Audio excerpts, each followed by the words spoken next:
Assalamualaikum warahmatullahi wabarakatuh. Saya Nur Fauzia dari kelas HKIA 3 NIM 19/02016-028. Di sini saya akan memaparkan tentang sejarah lahirnya Undang-Undang Dasar 1945 sampai ke amandemen. Yang pertama yaitu sejarah lahirnya Undang-Undang Dasar 1945. Dimulai dari dibentuknya Badan Penyelidik Usaha Persiapan Kemerdekaan Indonesia atau BPUPKI pada tanggal 29 April 1945 yang merupakan badan penyusun rancangan Undang-Undang Dasar 1945. Pada masa sidang pertama, yakni dimulai pada tanggal 28 Mei sampai 1 Juni 1945,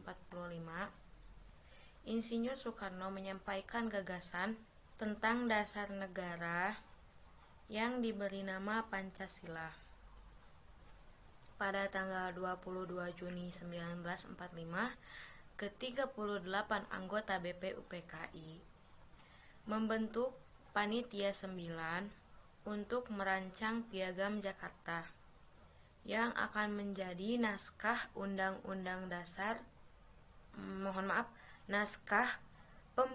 Undang-Undang Dasar 1945. Setelah dihilangkannya anak kalimat dengan kewajiban menjalankan syariat Islam bagi pemeluk-pemeluknya, maka naskah Piagam Jakarta tersebut menjadi naskah pembukaan Undang-Undang Dasar 1945 dan disahkan pada tanggal 18 Agustus 1945 oleh Panitia Persiapan Kemerdekaan Indonesia atau PPKI. Pada tanggal 29 Agustus 1945, pengesahan Undang-Undang Dasar 1945 dikukuhkan oleh KNIP atau Komite Nasional Indonesia Pusat. Naskah rancangan Undang-Undang Dasar 1945 disusun pada masa sidang kedua BPUPKI. Masa sidang kedua BPUPKI berlangsung pada tanggal 10 sampai 17 Juli 1945. Dan pada tanggal 18 Agustus 1945, PPKI mengesahkan Undang-Undang Dasar 1945 sebagai Undang-Undang Dasar Republik Indonesia. Adapun periode berlakunya Undang-Undang Dasar 1945 hingga periode perubahan Undang-Undang Dasar 1945. Yang pertama yaitu periode berlakunya Undang-Undang Dasar 1945 dari tanggal 18 Agustus 1945 sampai 27 Desember tahun 1949. Pada tahun 1945 sampai 1950, Undang-Undang Dasar 1945 tidak sepenuhnya dapat dilaksanakan. Hal ini dikarenakan Indonesia disibukkan dengan memperjuangkan kemerdekaan Indonesia. Maklumat Wakil Presiden nomor 10 pada tanggal 16 Oktober 1945 memutuskan bahwa kekuasaan legislatif diserahkan kepada KNIP. Karena pada saat itu DPR dan MPR belum terbentuk. Pada tanggal 14 November 1945 dibentuk Kabinet Semi Presidensial atau semi parlementer. Dan itu yang pertama kalinya, sehingga peristiwa ini merupakan perubahan pertama dari sistem pemerintahan Indonesia terhadap Undang-Undang Dasar 1945. Selanjutnya yaitu sejarah periode peralihan ke Undang-Undang Dasar RIS 1949. Periode berlakunya konstitusi RIS yaitu dari tanggal 27 Desember 1949 sampai 17 Agustus 1950. Pada masa ini, sistem pemerintahan Indonesia yaitu sistem parlementer. Bentuk pemerintahan dan bentuk negaranya adalah federasi, yaitu negara yang di dalamnya terdiri dari negara-negara yang masing-masing memiliki kedaulatan sendiri untuk mengurus urusan masing-masing dalam negerinya. Hal ini merupakan bentuk perubahan Undang-Undang Dasar 1945 yang mengamanatkan bahwa Indonesia adalah negara kesatuan. Selanjutnya yaitu sejarah peralihan ke Undang-Undang Dasar Sementara atau UUDS 1950.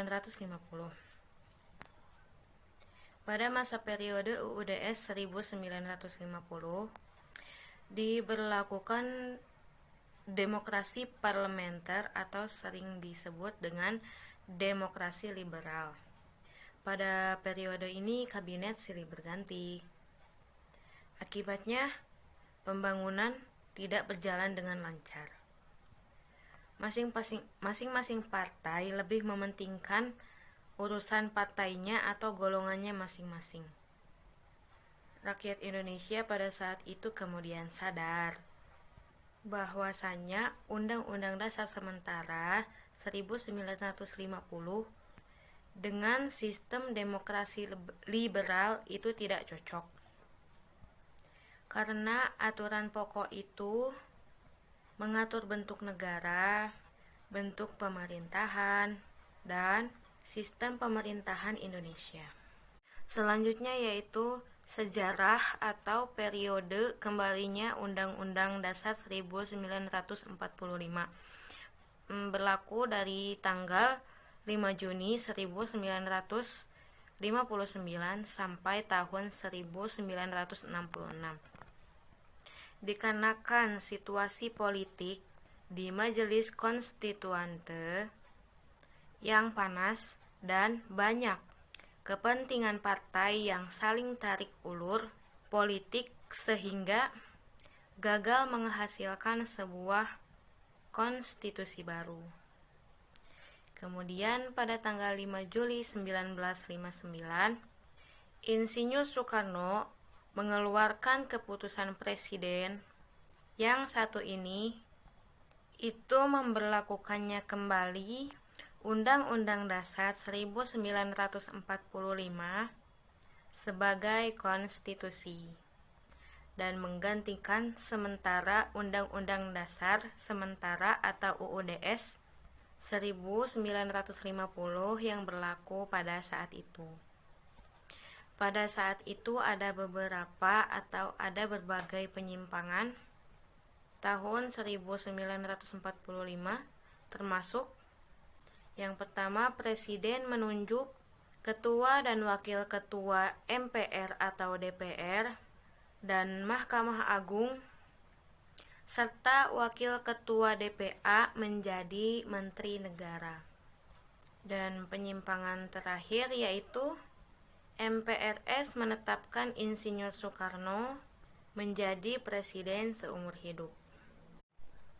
Selanjutnya yaitu latar belakang amandemen Undang-Undang Dasar 1945. Salah satu permintaan reformasi pada tahun 1998 adalah adanya amandemen atau perubahan terhadap Undang-Undang Dasar 1945. Latar belakang tuntutan amandemen Undang-Undang Dasar 1945 adalah karena pada zaman Orde Baru, kekuasaan tertinggi ada di tangan MPR.